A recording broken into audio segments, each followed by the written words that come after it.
At 6 is next. Now, live from the state capitol, you're watching News 8 at 6. West Virginia's population is holding steady, but its number of prison inmates is growing. The question now, where to put them? Good evening, everyone. I'm Russ Riesinger. Mary Sue has the night off. More on that story in just a moment. But first, some breaking news from the Charleston Police Department tonight. News 8 has learned that Charleston Police Chief Fred Marshall has cancer and will undergo surgery tomorrow. News 8's Matthew Hilk is live at Charleston Police Headquarters. Matthew, the question that everyone wants to know, is Chief Marshall going to be okay? Well, Russ, everyone here at City Hall tonight is certainly hoping and praying he will. And we do want to tell you the doctors are pretty confident they will be able to remove the entire cancerous section of his colon first thing tomorrow morning. As for Marshall, he wanted to inform officers in his own words, so he addressed them in a videotape during roll call today. Now, a city official says that in that videotape, Marshall said he was diagnosed last week with a cancerous spot on his colon and that doctors believe they caught that in its very early stages. Now, Marshall is 45 years old and by all accounts in very good health. Otherwise, though, this time he could be off the job for up to 6 weeks. In the meantime, Russ, Captain Jerry Reif will run the day-to-day affairs here of the Charleston Police Department. Again, we want to stress that Marshall wanted to be sure that his own officers heard the news from him, not just from us, but of course, it could be late tomorrow until everyone gets a chance to see that videotape message, Russ. Well, we certainly wish him the best. I know a lot of folks want to pass along their wishes. Is there a way they can do that? Yeah, he's got a lot of friends here in town. We want to let them know that Chief Marshall will have that surgery tomorrow at Thomas Memorial Hospital. If you want to pass along some words, some thoughts, you can always call the Chief's office here downtown, Russ. All right, Matthew Hilk reporting live from downtown Charleston. The team played its first game of the season.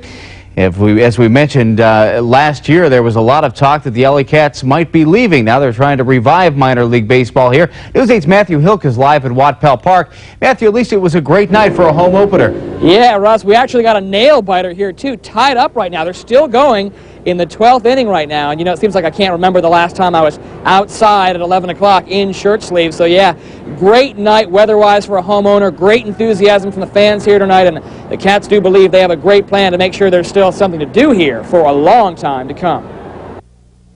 Hey, can I get red seats? Craig Hundley may be just the ticket promoters are looking for, a first-time fan. Yeah, I've never been to a Wheelers game either, so it's my first time here since the Charleston Charlies. I was too young to remember. The cheers are a far cry from last season when attendance hit a 10-year low and fans worried about the team pulling out. I think the problem, at least last year and the year before, I think was part of the losing season. Not a problem so far this year. 7-1 record, it's hard to beat. The team is working hard to lure fans with a new scoreboard, that is, one that works, with a new fence line and with special events to attract families like Jeff McComas's. I was pretty worried that they were going to leave. For now, they are not leaving. The Cats did re-sign here for 2 years. This is obviously an important year for us. Every year is. I mean, we haven't had the greatest financial success in the past year, but hopefully this year is going to change things. So far, early season signs seem to be pointing in a great direction. And the quick game update here, all tied up 4-4 against Hagerstown in the top of the 12th right now. Attendance here at Watt-Powell very good tonight. They consider that a good sign, but of course, attendance generally is pretty good for a home opener. Russ, back to you. All right, Matthew Hilk live tonight from Watt-Pell Park. Well, as restoration as the juvenile justice system, but this week the governor signed new laws to make sure that juvenile justice isn't delayed or isn't denied. News 8's Matthew Hilk is live at the Kanawha County Courthouse with more on the new laws. Matthew, will this make a big difference in bringing younger criminals to justice? Russ, prosecutors sure seem to think so. You know, it is sometimes years, plural years, between the time a teen offender commits a crime and the time he faces trial here. Well, now, for better or for worse, that will change. Those charges in this indictment, how do you plead, therefore, guilty or not guilty? Javon Badger says he was not the one who showered Timothy Fisher in gunfire.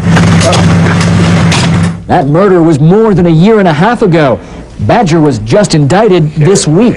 You've heard the saying, justice delayed is justice denied, and many victims feel that justice is denied when you've had to wait 2, 3, 4 years. That's real difficult. But Morris says that happens nearly every time because of automatic appeals when prosecutors attempt to try teens as adults. But this week, the governor signed a law eliminating that automatic appeal pre-trial. Teens can still appeal convictions afterward. The law would also disclose the names of those over 14 if they're released on bond. It definitely will speed things up. And Morris says that's better for both sides. They're innocent until proven guilty, and having to sit locked up in a juvenile facility for 2 years while legal technicalities are hashed out, that's obviously not beneficial to them. The numbers show the new law will get plenty of use as more and more violent crime cases are being transferred up to adult status. Now that a judge has ruled adult status for Javon Badger, he'll get his day in court this summer. And as we told you, some of the names in some juvenile cases would be made public, but prosecutors say that probably wouldn't happen too often because that only applies when they are out on bond, and in these real serious cases, bond is often denied. Back to you. What do people that have to defend these teens have to say? Well, we talked to the public defender in Kanawha County. He says he doesn't see too much of an impact because most of those appeals on transferring to adult status are usually rejected. Prosecutors, though, say the big difference is not whether the appeals are accepted, but the fact that eliminating those appeals will make the whole process so much quicker, Russ. All right, Matthew Hilk reporting live tonight from downtown Charleston. Teenager is in custody, accused in that murder. News 8's Matthew Hilk is live from the scene of the crime in Charleston. Matthew, this must have been a lucky break for police. Yeah, Russ, certainly lucky for police. Definitely, though, a heart-wrenching story for the victim and his family. You'll remember it from a couple of months ago. 39-year-old Ronnie New had just relocated his family back here to West Virginia for a new job and a new life. Well, that new life ended tragically right over here when New was gunned down in his car.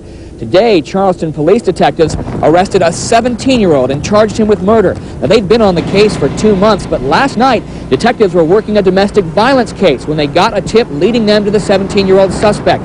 Still, months after the fact, police are still saying very little about why New was at the scene and why that encounter ended in gunfire. We just know that he was in the area. He had stopped and talked to these juveniles, and subsequently one of them shot him. He tried to get away and ran into a building. Was it drugs? We're not ready to make that statement. Now, the 17-year-old was ordered detained by a juvenile referee today. He was taken to a center in Parkersburg because the one here in Kanawha County is full. Police say more arrests are expected in just a few days. Back to you. So where does the investigation go from here? Well, in fact, detectives told... It's for the elderly. We'll tell you what to watch out for. News 8 at 6 is next. Now, live from the state capitol, you're watching News 8 at 6. She was a sweet lady. She never bothered anybody. But now that older woman is beaten to death in a small-town library. Good evening, everyone. I'm Mary Sue Jackson. And I'm Russ Riesinger. Thanks for joining us tonight. The crime seems as senseless as it is disturbing. A small-town librarian and Sunday school teacher beaten to death at the public library. It happened today in Boone County, and police have already made an arrest. News 8's Matthew Hilk was the first reporter on the scene and is live now in our Charleston newsroom. Matthew, do we have any idea what led to this brutal murder? Mary Sue, police have no idea. In fact, no one has any idea. Now, investigators have answered the who, but they can't possibly imagine why.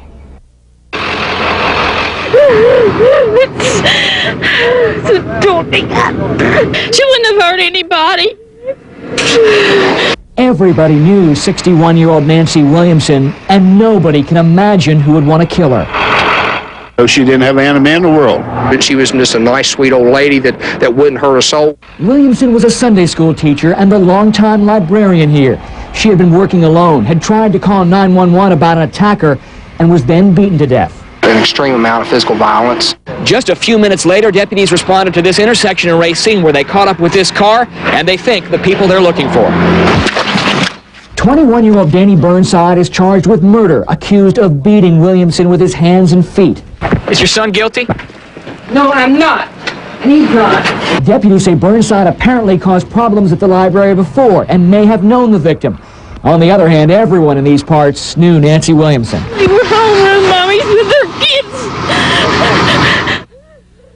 And that suspect, Burnside, was just arraigned a short time ago, so police are still gathering evidence, still asking a lot of questions, still trying to ask that really crucial question, why, Mary Sue? Matthew, are any more arrests expected? Police say that's not out of the question. In fact, initially they had questioned and detained 2 people. They say at this point, though, it looks like that Burnside is their only suspect charged, Mary Sue.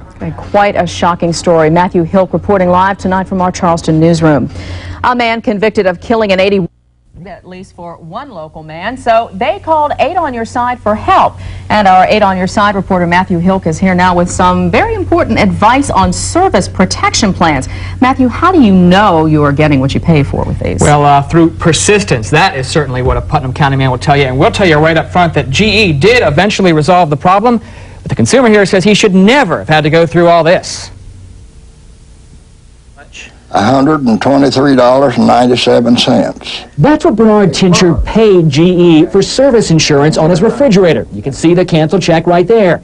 But then it came time to put that policy to work. This is broke off. I asked them to repair these lids. But when the repairman arrived and contacted GE, the company claimed that Tincher had never renewed his policy, even though they had cashed his check 7 months earlier. I've been mad. It frustrated me. So for about 6 weeks, Tincher tried in vain to straighten things out with phone call after phone call, certified letter after certified letter. After he contacted the state attorney general and 8 on Your Side, the company did finally admit the mistake and did agree to fix the fridge. Tincher was so angry he told the company to forget about the repair job and give him his money back. But eventually the 2 sides struck a deal, but not before Tincher learned a valuable lesson he wants to pass on to other consumers. Go to the top, and you'll come near getting results. I guarantee you that. Good advice, good advice. Go to the top. Happy ending here just in the past day or so, we want to tell you here. A repairman has fixed the fridge. GE has given Tincher another year of insurance for free. Now, if you have an interesting, tricky consumer problem, we're going to bring that phone number back up. If you have a problem you'd like to tell us about, if you got some proof that you've been taken here, call us on the 8 on Your Side line, 342-SIDE. That's 342-7433. Ross, Mary Sue.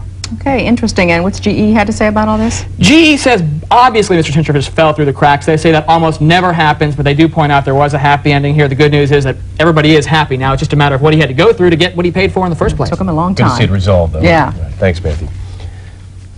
Well, the weather is finally getting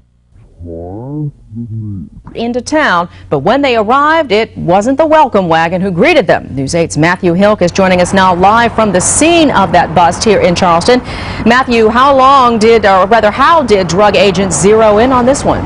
Well, Mary Sue, a tip led Metro Drug Unit officers and federal DEA agents to these tracks at Charleston Amtrak Station. Now, there they questioned 2 people who were headed into town, originally from New York. Now, a federal source tells News 8 that those 2 people, Althea Stephen and Jukin Gordon, had 12 ounces of crack cocaine in their luggage. Now, a local drug investigator says that would make it the biggest bust of crack so far this year. And officers tell us that in Charleston, they usually deal with suspects dealing in 1/8 of ounces of crack cocaine or smaller, obviously pretty significant. The woman does claim that it was the man who put the crack cocaine into her luggage. Now, Mary Sue, in federal court today in downtown Charleston, a judge ordered the 2 held until a preliminary detention hearing got set for Thursday, Mary Sue. Well, Matthew, is 12 ounces really considered a lot of the drug? Well, apparently for Charleston it is. Officers tell us they've seen bigger busts here, but they say anybody coming into town with several full ounces, certainly 12 ounces of crack cocaine, certainly has the potential to be a major crack dealer in our area very soon. Okay, thanks a lot. Our Matthew Hilk reporting tonight from the Amtrak train depot here in Charleston.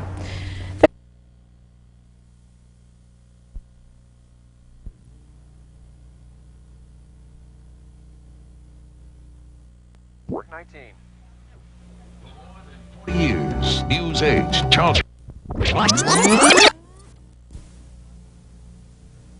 For more than 40 years, News 8, Charleston's news leader. Some new information about the man charged in the brutal murder of a Boone County librarian. Major developments in the disappearance of a Cross Lanes woman. We'll have a live report. And we all know that a poor night's sleep leads to a bad day, but tonight, what you can do about it. It's all next on News 8 at 6.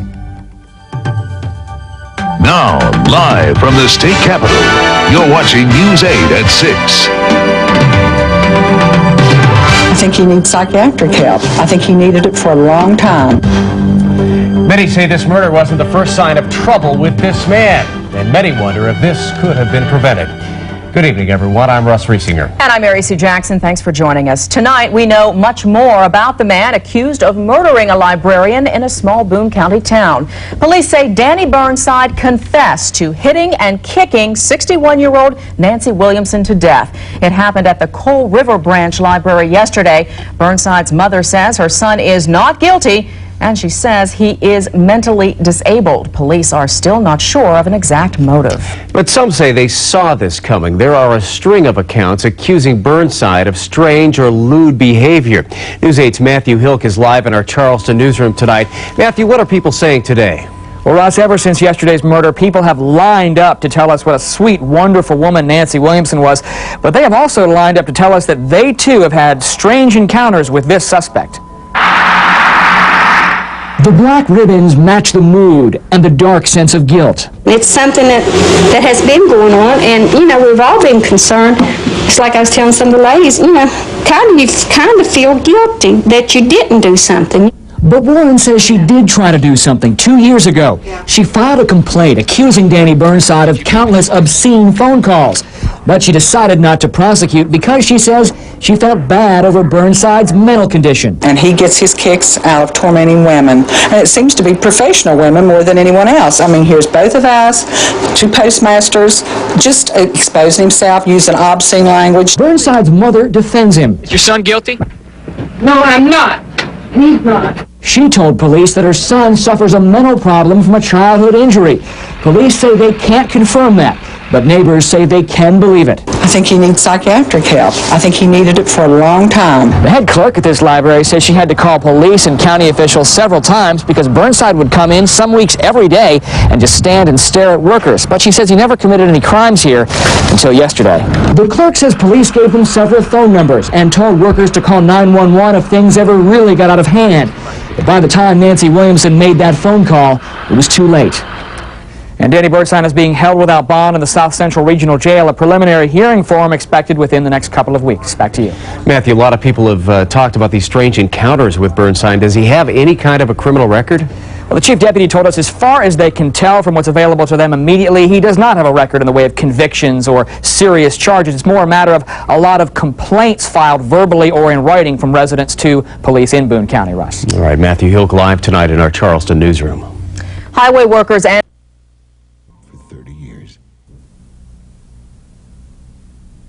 Reliable, affordable service. Bowl Medical. We've been right at home for 30 years. You're watching News 8 at 6 with Russ Riesinger, Mary Sue Jackson, Chief Meteorologist Tony Manolfi, and Dave Weekly's Sports.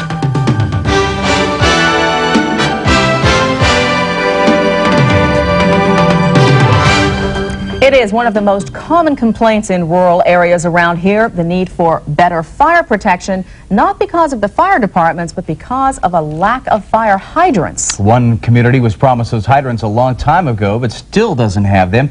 8 on Your Side reporter Matthew Hilk is here with the story. Matthew, I guess they got the new water lines, they got the taps, but they still don't have things straightened up there. What's the holdup? Real good question. One county commissioner says he can't imagine any excuse that would justify these delays with all these things already in place. But tonight, 8 on Your Side gets a promise that better fire protection for those people in that part of Campbell's Creek will now be a priority. Dale Hackney sure doesn't want to lose the home she's cared for 50 years. That's why she's anxious to get fire hydrants and to get peace of mind. We've all wondered why they didn't put us one up here. They were supposed to, but we never did know why they didn't.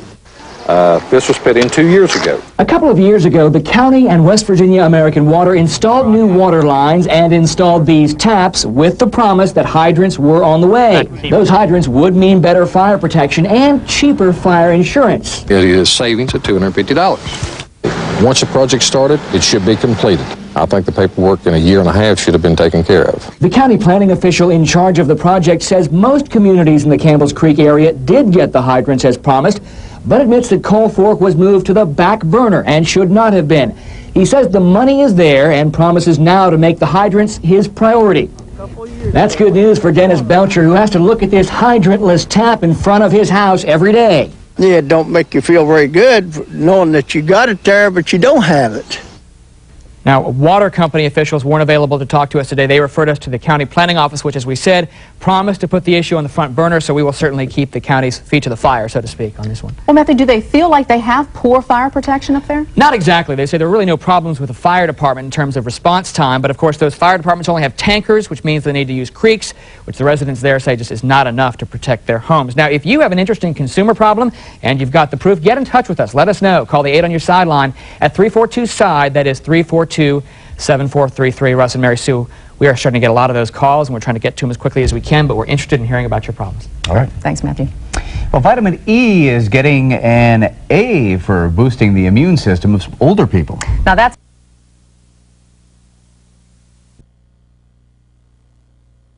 to speak. Researchers have found 200 milligrams of vitamin E provided the optimal level. Well, that shooting deeply disturbed people on Charleston's west side. So tonight, people who live in that area are meeting and taking action to protect their community. News 8's Matthew Hilk is live on the west side tonight. Matthew, how worried are people in that area? Well, Russ, we are right near Stonewall Jackson Junior High School, generally a pretty quiet neighborhood, but now some here would describe this as a community, well, just on the edge of having a crime problem. And some people meeting here tonight are determined to draw the line here. Sandy Young is raising one child and has another on the way. 5 months. So scenes like this, just a few blocks from her, are too close for comfort. I'm just concerned that it will get closer and closer to where we live. I mean, 6 blocks is not that far. We have to travel through that neighborhood. Now Young joins the small crowd trying to organize a neighborhood watch in this part of the west side. The increase of drug dealers moving into the communities. Clifford Brockman organized a watch in his old neighborhood, and he can't believe that there's not one here already, given everything that's happened. It tells me that the neighborhood is not pulling together. So Charleston police tell neighbors how to come together, how to pick watch coordinators and block captains. They hope to recruit about 200 homes in this area alone. Let's go! Just outside the watch meeting, neighbors get a reminder of why they showed up in the first place. I love kids, and I hate to see little kids like us, you know, don't have a chance to grow up without getting shot at, or have a place to go play without worried about getting shot. Come on! There you go. And at this meeting tonight, police told residents that they'll have some other crime-fighting tools in the offing. The city is in the process of drafting a teen curfew ordinance, working out the legalities to present that law to City Council in the coming months, Russ. You mentioned those other neighborhood watch programs around town. How successful have they been? Well, there are about 15 or 20 around various neighborhoods with varying degrees of success. Police told residents here that they usually have about 50 to 60% of the people in the watch area get involved. They say some people, the other 40 or 50%, just don't want to come forward. But of course, with meetings tonight like this one, they are trying to change that, Russ. All right, Matthew Hilk live tonight on Charleston's west side.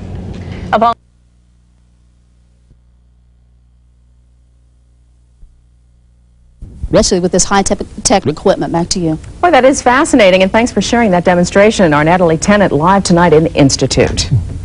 Well, it has been a long, hard road for victims of the March flooding, but now a property dispute is standing in the way of recovery. And because of that property dispute, flood victims claim they can't move new houses in or old ones out. Our 8 on Your Side reporter, Matthew Hilk, is here with the story. Matthew, what seems to be the problem? Now, you know, you've heard the old saying, good fences make good neighbors. Definitely not the case on Cicerone Route in Kanawha County. A fence there is blocking access to large loads on the roads like mobile homes. Now, the family that owns the property calls the whole thing a miscommunication. They say it's their property, they make the rules, and there's no question about that.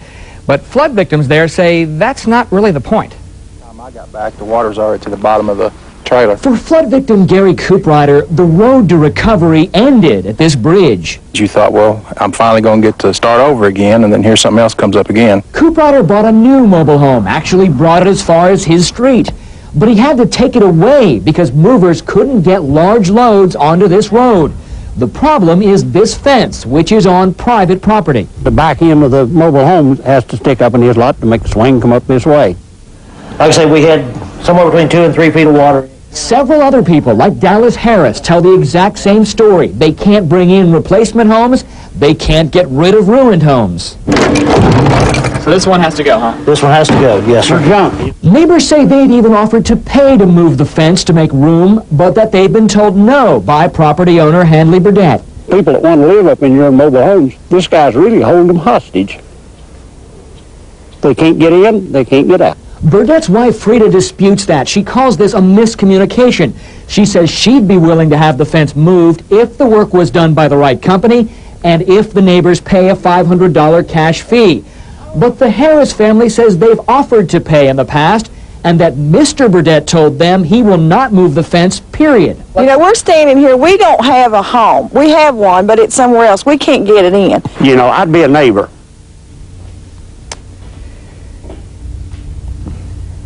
And Frida Burdett says she is being a good neighbor, that the Harrises have actually been hostile about all this. And of course, it's a property dispute. You hear several versions of a story, but whatever is the right version, obviously the problem is still out there. The dispute is still leaving those old mobile homes and preventing new ones from coming in. So what are the neighbors going to do now? Yeah, well, Gary Cooperrider, the guy we showed you there first, he's actually leaving the neighborhood. He has to move to Jackson County to find a place where he can actually put his mobile home. The other folks say they'll continue talking to the Burdetts and to the authorities to see if there's any way to resolve this. Now, if you have got a consumer problem that you can't resolve, let us know. Call the 8 on your sideline, 342-SIDE, 342-7433. We'll get you those calls as quickly as we can. All right, thanks, Matthew. Maintenance technician.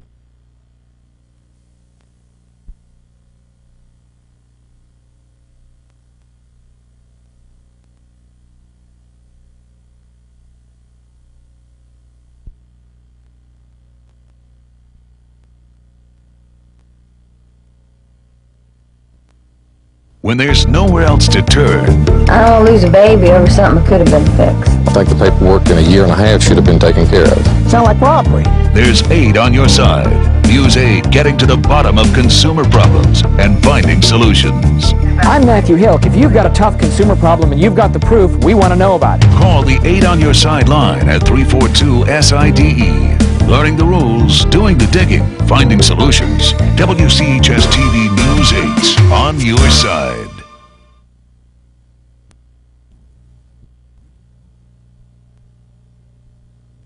When there's nowhere else to turn, I don't lose a baby over something that could have been fixed. I think the paperwork in a year and a half should have been taken care of. Sound like robbery. there's aid on your side. Use aid getting to the bottom of consumer problems and finding solutions. I'm Matthew Hilk. If you've got a tough consumer problem and you've got the proof, we want to know about it. Call the Aid on Your Side line at 342-SIDE. Learning the rules, doing the digging, finding solutions. WCHS-TV News 8 on your side.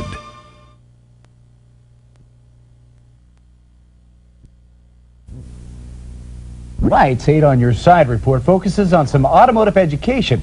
8 on Your Side reporter Matthew Hilk is here. Matthew, a lot of people wonder about the so-called lemon law. Are there a lot of problems? Well, last year alone, Russ and Mary Sue, the Attorney General's office received about 1,100 complaints about car problems, about bad cars. Officials say they are not surprised by that, but they say they are a little surprised by how little most people know about the laws designed to protect them. He says that this car was a one-owner car. It was a fantastic car.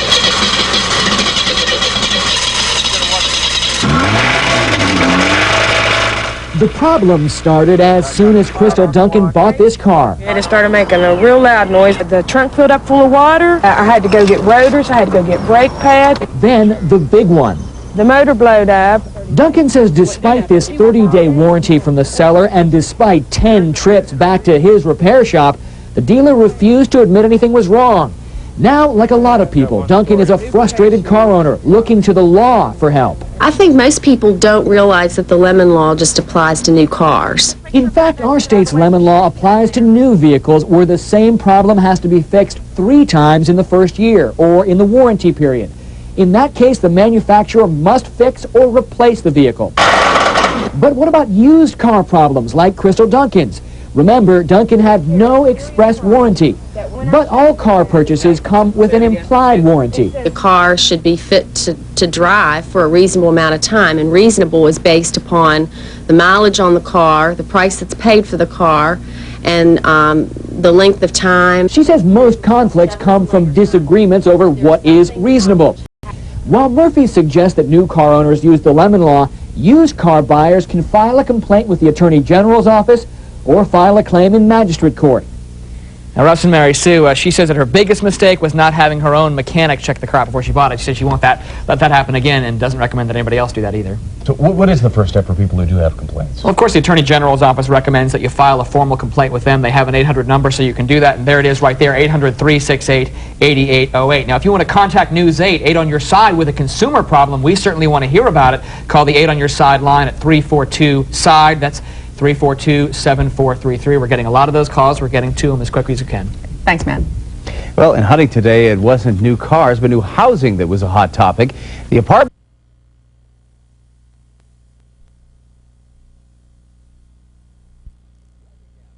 got started at the Capitol. News 8's Matthew Hilk is there right now. Matthew, did you bring your clogging shoes? I did not. You know, I'm just sitting on hay here, just a normal day for me. I guess I have to work now, so let's get up and show you around the 21st Annual Vandalia Gathering. We've got the Samples brothers right here, Beth Malero calling the square dancers. Here, take a look at these folks.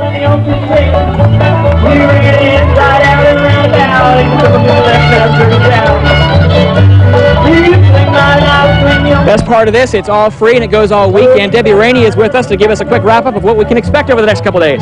Well, it's going to keep on going 2 days real strong with lots of food, crafts, music, contests, everything you can possibly imagine, and lots more dancing. All right, we'll let you back to that real tough assignment you've got to come out here. It's free, stuff for kids, stuff for adults. They say a good time with an old time out here at the state capitol. Back to you. All right, Matt, have fun. Well, that's all for right now. We want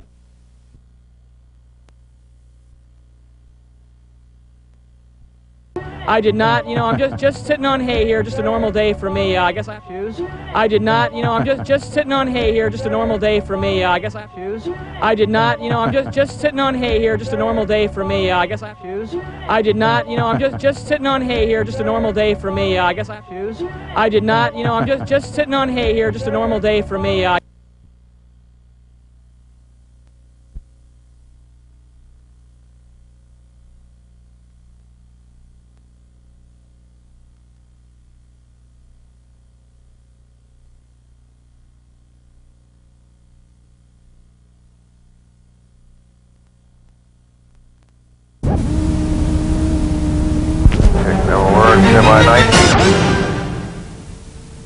For more than 40 years, News 8, Charleston's news leader.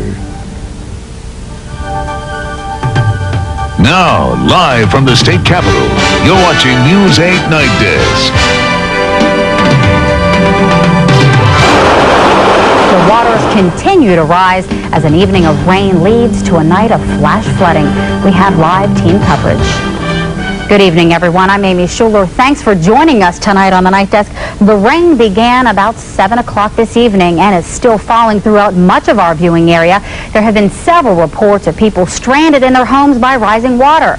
Some roads are impassable. Some motorists have been trapped in or on their cars, but there have been no reports of major injuries due to the flash flooding. Now, our live team coverage begins with Matthew Hilk, who was in some of the hardest hit areas as the waters rose. Matthew, what's it like out there right now? Amy, things certainly getting better. There's a light rain around here, a lot of lightning, though, so much so that it was just too dangerous for us to take most of our live equipment very far. But the story was the same in most communities. Dozens and dozens of people rescued for a short time from homes and from cars. Well, things have gotten better quickly. They got very bad even more quickly. Roxalana Road becomes Roxalana River, and Joey Schaefer's car becomes sunken treasure. I got 3 inches of water inside my car! Alright, thanks, brother. People near this creek said they haven't seen it come up this high or this fast in years. This come down through here looks like a little river. It was like a pool. Yeah. A big old pool you could swim in. The small crowd stranded at this church had plenty to pray about. Build an ark! Build an ark! As the rain slowed, the sound of rushing water gave way to the sound of leaking gas.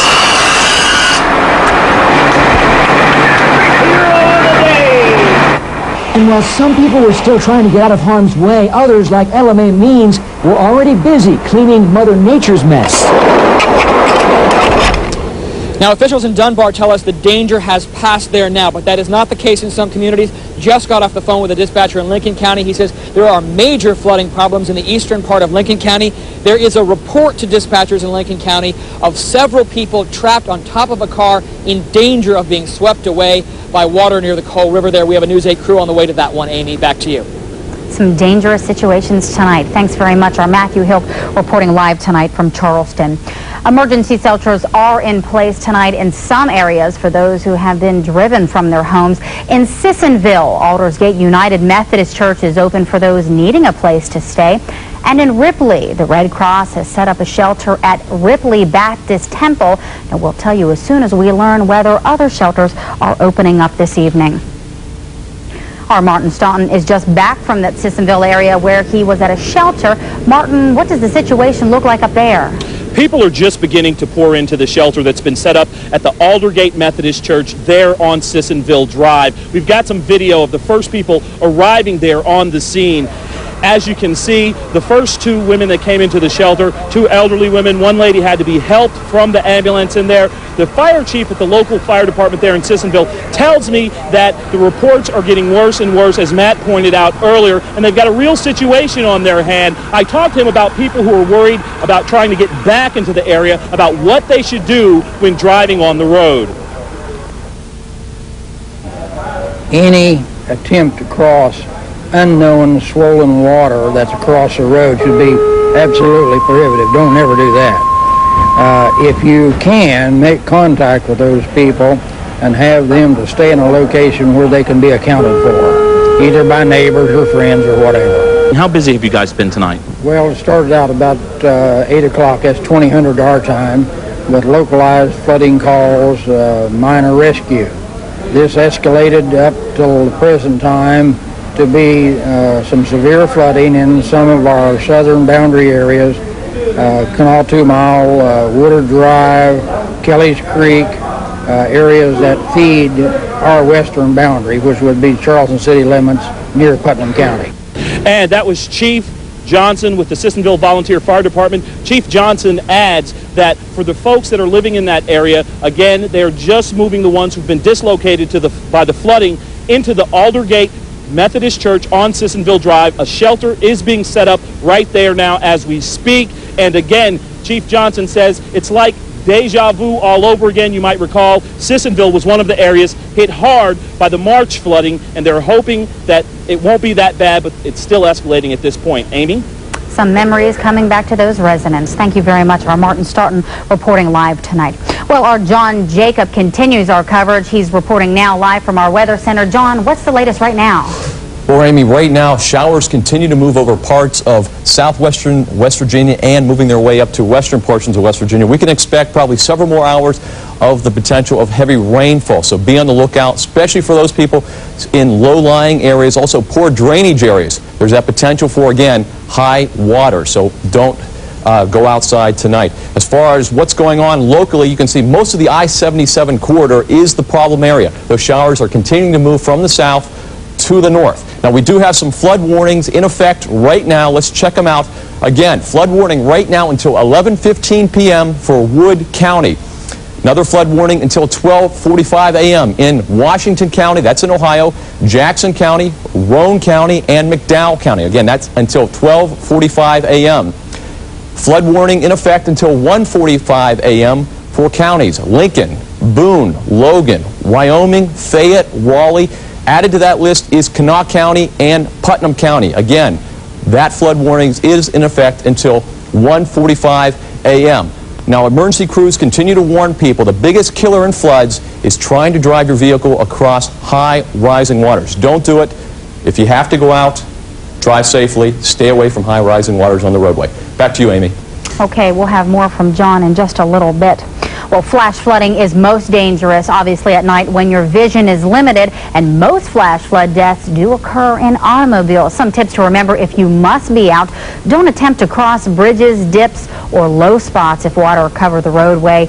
Never try to cross a flowing stream, not even a small one, on foot, and obviously move to higher ground to escape rising waters. We just received word from the Wyoming County Sheriff's Department. They are issuing an alert for anyone in lowing areas of their county, including Sabine, Glen Fork, Matheny, and Jess, to move to higher ground as soon as possible. There is severe flash flooding in that area, and they want to warn their residents there. Well, in other news tonight, an unattended cigarette may be to blame for a deadly fire in Fayette County. The fire broke out early this morning, but investigators say the blaze may have smoldered for hours. It happened in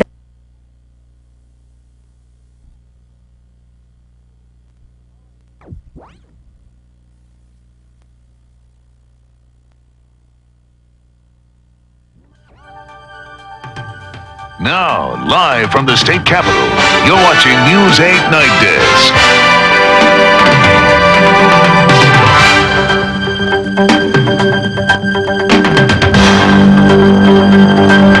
There has been a train derailment and possible hazardous material situation on the Kanawha-Putnam County line. Good evening, everyone. I'm Amy Schuler. Thanks for joining us tonight on the Night Desk. A train derails near Route 35 in Ventro. There's been an explosion and roads have been closed down. Now, of course, our News 8's Matthew Hilk has been following this story, and he's live from the scene of that accident, and he has the latest. Matthew, can you tell us what happened? Able to hear the alarm sirens around me. Even as I'm talking to you right now, the situation is growing more and more serious. We were about to show you some live here when the state police told us to break down our live truck and get the heck out of Dodge. They're fearing a, quote, possible explosion that may be imminent here. Now, here's all we know that happened about a half an hour ago. A CSX train, possibly a coal train, possibly a tanker, possibly both, derailed near Ventro Hollow. That is off Route 35 near the Putnam-Kanawha County line. We don't know anything as far as if anyone has been hurt. We can see a large pillar of flames and a larger pillar of smoke about a half a mile down the road. There is an absolute array of fire trucks, police vehicles, and other vehicles, as well as spectators here on the corner in the Scary Creek area. Again, they are now, just as we speak, moving everyone back about a mile or so. They say there is a possibly very serious hazardous material situation here. Again, one police officer used the term imminent explosion, but we're not sure what's on that train. We're not sure if anyone was hurt, and we're not exactly sure how this is going to pan out right now. But again, we are live right near the scene on a Route 30 Kanawha-Putnam County line. Amy, that's the latest from here. Matthew, if you can hear me, how about traveling situations if people are headed towards that area? Have any suggestions of what they should do? In 2 words, stay away. They have shut down Route 35 here near the St. Albans exit of the interstate and several miles up the road on the other side. Again, they told us in our live van to move back several blocks because of that possible hazardous material situation, possible further explosion. So again, this area, Route 35, St. Albans, Ventro area, not an area you want to be anywhere near at this time of night, Amy. Okay, thanks very much. Our Matthew Hilk reporting live tonight, and of course, we'll bring you up to date on that information. Monday morning at 9 here on TV 8. We have some breaking news to tell you about. There's been a train derailment on the Putnam-Kanawha line, and of course our News 8's Matthew Hilk is out there tonight. He's been following this story and joins us now live. Matthew, obviously a lot of police cars and sirens I see behind you. Can you update us and let us know what's going on? We can tell you a little bit more at this point. What you see here is the array of emergency vehicles, fire trucks, and police cars. What you cannot see is the derailment, possible collision, explosion, and fire, which is down the road that way. We are far from it. We, again, had to move all our equipment just a couple of minutes ago. We were down there, in the words of one trooper, quote, "You are just not safe," and we are certainly taking their word on that. Here is what we do know. About 45 minutes ago here, near Route 35, near the Putnam-Kanawha County line, near Ventro Hollow, there was a CSX train derailment, possibly a collision. Both words being used here at the scene. Again, people here haven't gotten close enough to know for sure. We don't know anything about injuries. We don't know what is on that truck. We have heard tanker truck. We have heard possible chemicals on that truck, but we don't want to put that information out in the public yet because, again, they're just not sure what that chemical is, and they don't want people to be overly or underly concerned. What they are doing right here is they are blocking off traffic about a mile from the situation. They are moving everyone back. We're going to take a look around here. Again, we were much closer to the scene. We were told to move simply because the situation is so dangerous. It's a hazardous material situation. They don't know what kind of chemical they are dealing with.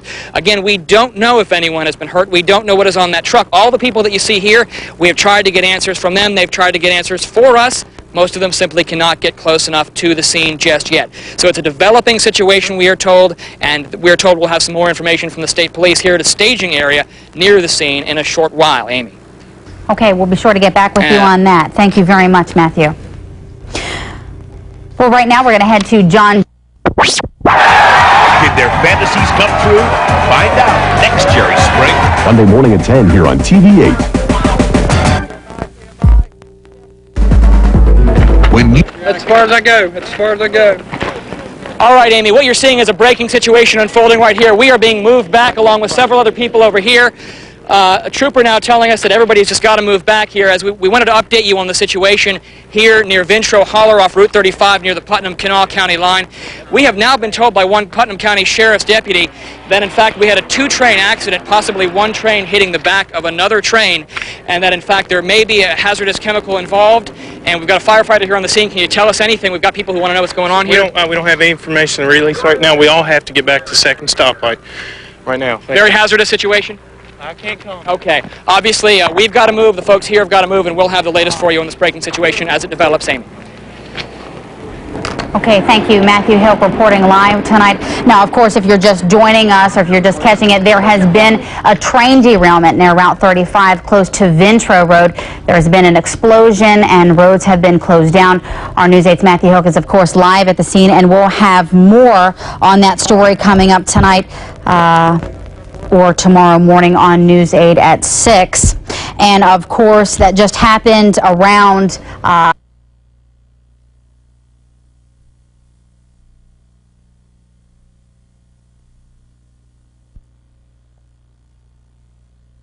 Down track 19.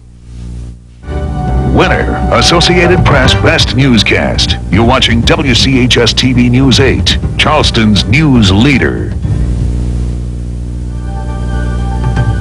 Now, live from the state capitol, you're watching News 8 Night Desk. I respect this officer. I do not respect you. Go. A confrontation boils over at the site of a deadly train wreck. Hello again, I'm Russ Riesinger. And I'm Mary Sue Jackson. Thanks for joining us tonight. 4 days after that deadly train collision in Putnam County, the question of who gets into the neighborhood and who doesn't is still sparking confrontations. Tonight, that confrontation ended with a police gun drawn and one woman under arrest. News 8's Matthew Hilk was there when it all happened and is live on the scene with our exclusive story. Matthew, what happened tonight? Well, Ross, a short time ago, a woman who does not live here full-time got into a confrontation, a shouting match with a state trooper right over here. Now, what makes people so angry in this area is they say that CSX has let an awful lot of other people in throughout the past day. Lisa McCormick escaped Ventru Road Saturday night by crawling under a train. Tonight, she leaves in handcuffs. They maced her and she's pregnant. They had her back to her when they sprayed her with Yeah, girl, gas. she only had one arm behind her back and she turned her head and she sprayed her. That's exactly what she did. And then that cop pulls a gun on everybody. McCormick was arrested after a confrontation with a state trooper. McCormick owns property on Ventru Road but doesn't live there full-time. She claims she had permission from CSX to go in and was only going to get a two-way radio. The trooper thought otherwise and arrested her. The hell out. See what that mace does to a pregnant woman. This confrontation shows just how high tensions are running and just how long these 4 days have been. The only people that they're letting go up there is the people they think that should go up there. People that live there, some of them get up there and some of them don't. People that don't live there, I mean, I've saw 4 or 5 people that don't live there go up there. Meantime, CSX is picking and choosing who it lets go in that neighborhood. A state delegate from Putnam County was allowed to go talk to residents along Ventro Road, but we weren't allowed to talk to them because of the hazardous situation. Even that state lawmaker's young son was allowed to accompany her on the brief tour, while reporters and friends and relatives of people who live here were kept out. We just talked a couple of moments ago with a state police sergeant on the scene here. He says that the trooper did in fact believe that she was in danger from the crowd. That's why he says the gun was drawn, and that there was in fact a physical confrontation. That's why the sergeant says the mace was used. Now, we're going to bring you up to date on the actual firefighting efforts and investigation down the road here.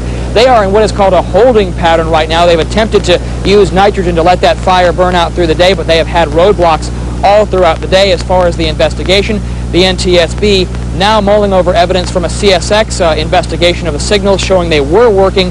That, of course, points to the possibility of human error, but again, there have been no official findings in either direction. Back to you. All right, Matthew Hilk with the latest on that train crash. Meanwhile, the The full-size T100 Toyota trucks always come through. Winner, Associated Press Best Newscast. You're watching WCHS-TV News 8, Charleston's news leader. Coming up next on News 8 at 6, one person is dead and dozens are injured after a chemical train rear-ended a coal train in Putnam County.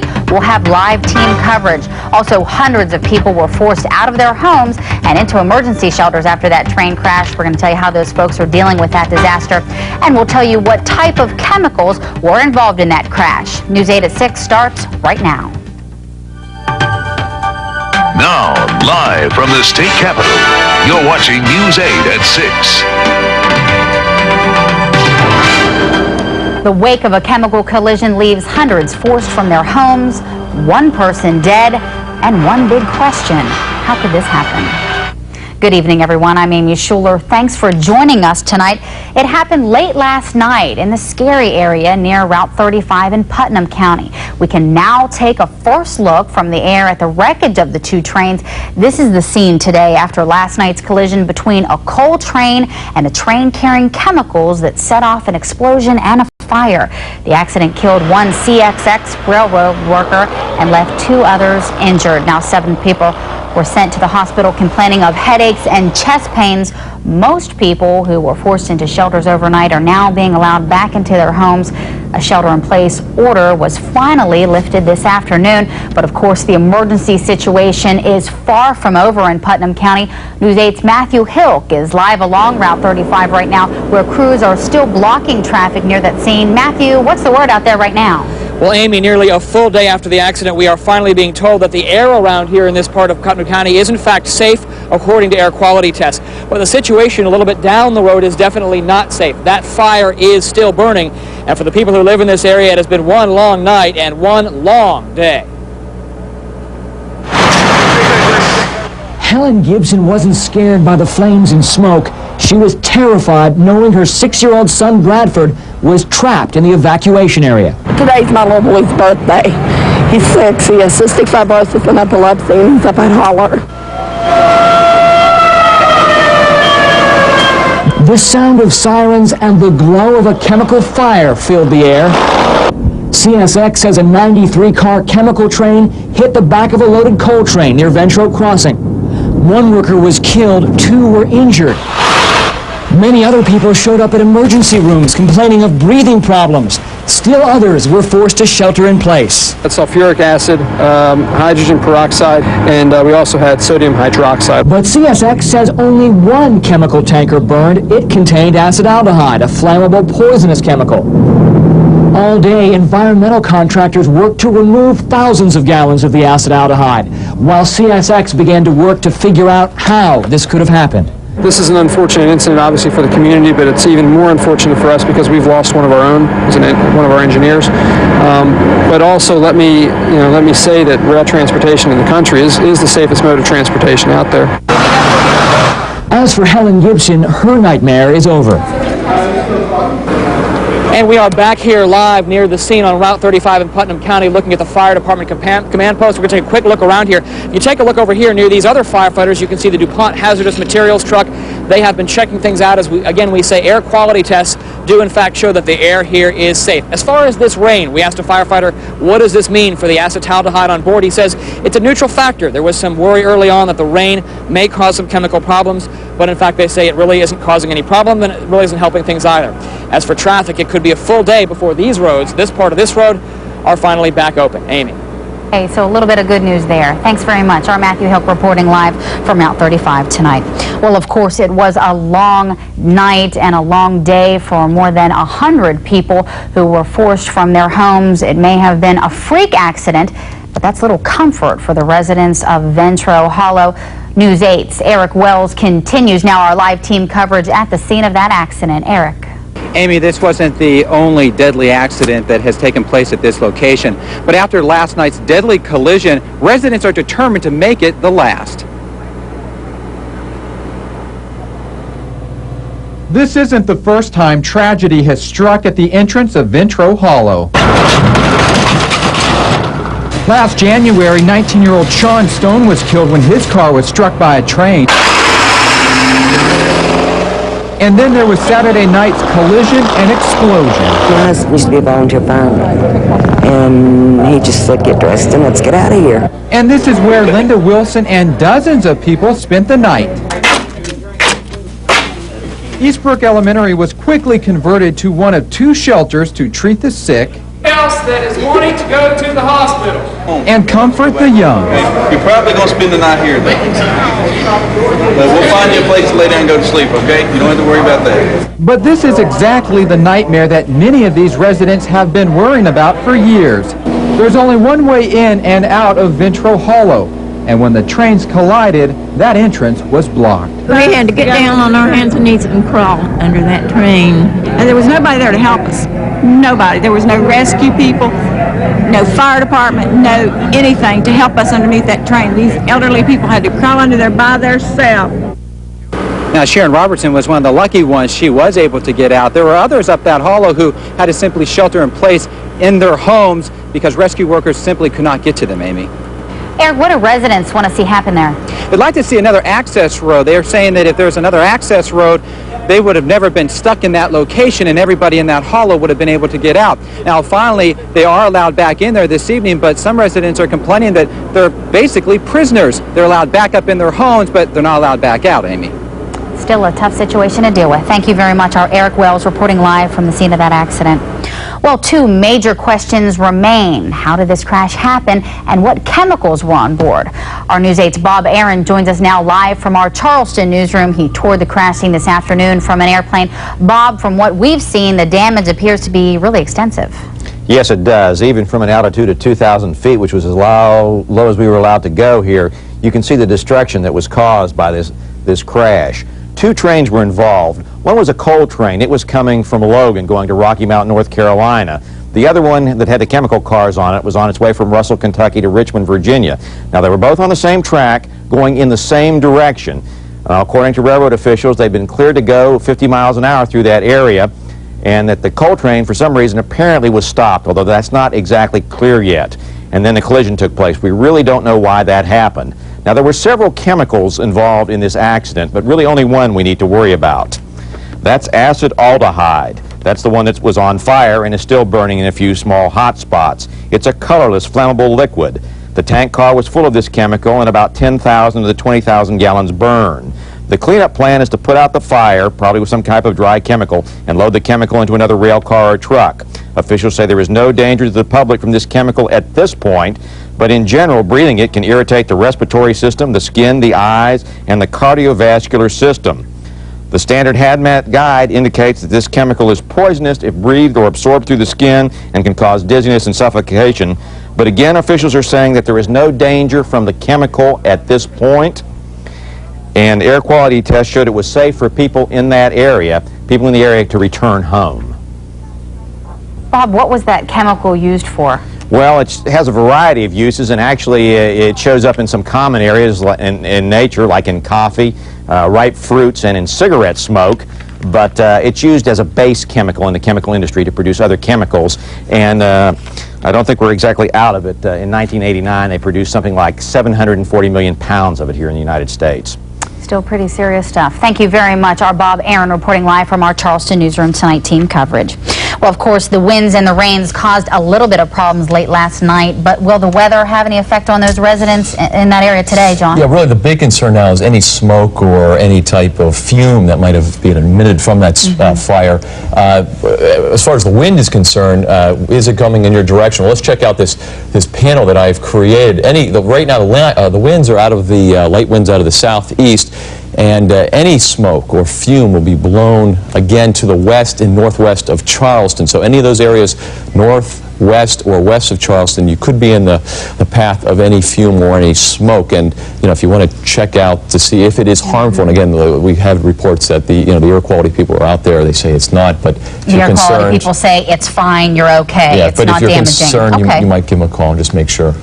Great. But right now, it looks like it's all blowing off to the northwest and western direction. Okay, a little bit of good news. Thanks very much, John Jacob. Well, in other news tonight, doctors have upgraded the condition of a 23-year-old